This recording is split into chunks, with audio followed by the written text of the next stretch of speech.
ரஜினி நடித்த தளபதி படத்துக்கும் மகாபாரதத்துக்கும் என்ன லீக் அப்படின்னு பார்த்தோம்னா, ஸ்ரீவித்யா என்ன பண்ணியிருப்பாங்கன்னா, ஃபஸ்ட்டு சீன்லேயே ரஜினியை வந்துட்டு அவங்கள பெற்றெடுத்ததுக்கப்புறம் சின்ன பொண்ணாக இருப்பாங்க. ஸோ அவரை இந்த சமூகத்தை ஏற்றுக்காது அப்படின்னு நினச்சிட்டு அந்த குழந்தைய வந்துட்டு ஒரு சின்ன பரிசலில் ஒரு ட்ரெயினில் ஏற்றி அனுப்பிடுவாங்க.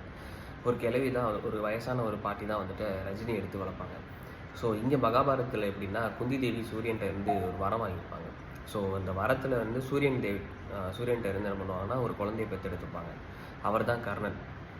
ஸோ அவங்களுமே அந்த டயத்துலையுமே இந்த சமூகம் இதை ஏற்றுக்காதுன்ட்டு அந்த குழந்தைய வந்துட்டு ஒரு சின்ன பரிசல் மாதிரி இருக்கிற ஒரு சின்ன இது கூட மாதிரி இருக்கும், அதில் பூவெல்லாம் வச்சு டெக்கரேட் பண்ணி அந்த குழந்தைய மனசே இல்லாமல் ஆற்றுல அனுப்பி விட்டுருவாங்க. ஸோ அதே கான்செப்டில் தான் இங்கேயும் வந்துட்டு ரஜினி வந்துட்டு இதே மாதிரி தான் இங்கே ஒரு வயசான பாட்டிகிட்ட வந்து சேருவார்.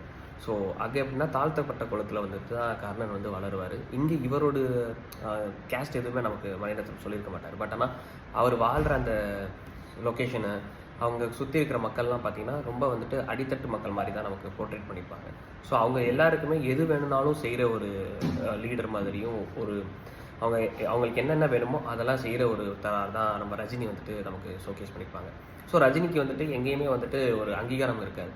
லைக் சேம் கர்ணனுக்குமே வந்துட்டு அவருக்கு எல்லா திறமையும் இருக்கும். வில்வித்தையில் அவர் தான் சிறந்து விளங்கியிருப்பார். பட் ஆனால் அவர் வந்து தாழ்த்த குளத்தில் பிறந்ததுனால கர்ணனுக்குமே வந்துட்டு ஒரு நல்ல ரெக்கக்னேஷன் இருக்காது.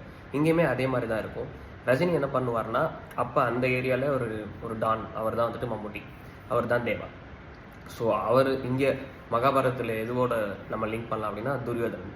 ஸோ துரியோதனன் தான் வந்துட்டு அஸ்தினாபுரத்தில் வந்துட்டு இவரை கர்ணனை வந்துட்டு ஃப்ரெண்டாக ஏற்றுக்கிட்டு அவருக்கு தான் வந்துட்டு அஸ்தினாபுரத்தோட அரசன் அப்படின்லாம் இவர் வந்துட்டு கொடுப்பாரு கர்ணனுக்கு. இங்கே அப்படி தான் இவர் தேவா கூட மம்மூட்டி கூட சேர்ந்ததுக்கப்புறம் தான் இவருக்கு ஒரு நல்ல ரெக்கக்னேஷனே வரும். இதுக்கப்புறம் தான் கதை இன்னும் மகாபாரதத்தோட லிங்க் பண்ணியிருப்பாங்க. அர்ஜுனன் மூலியமாக தான் கர்ணன் கொல்லப்படுவார் மகாபாரதத்தில். இங்கேயுமே அர்ஜுன் அப்படின்ற ஒரு கேரக்டர் தான் வந்துட்டு ரஜினியை கொல்ல மாட்டார். பட் ஆனால் ரஜினி பதிலாக இவரை துரியோதனனை கொல்லுவாங்க. அவர் யாருன்னு பார்த்தோம்னா, இங்கே வந்துட்டு பார்த்தீங்கன்னா அரவிந்த் சாமி வந்துட்டு கலெக்டராக நடிச்சிருப்பார். அவரோட பேர் அர்ஜுன்னு இருக்கும்.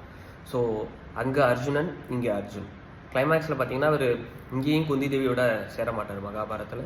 எங்கே நம்ம தளபதி படத்துலையுமே வந்துட்டு அவங்க அம்மா கூட இங்கே வந்து ரஜினி சேர மாட்டார். ஸோ இதுதான் தளபதி மூவிக்கும் மகாபாரதத்துக்கும் இருக்கிற ஒரு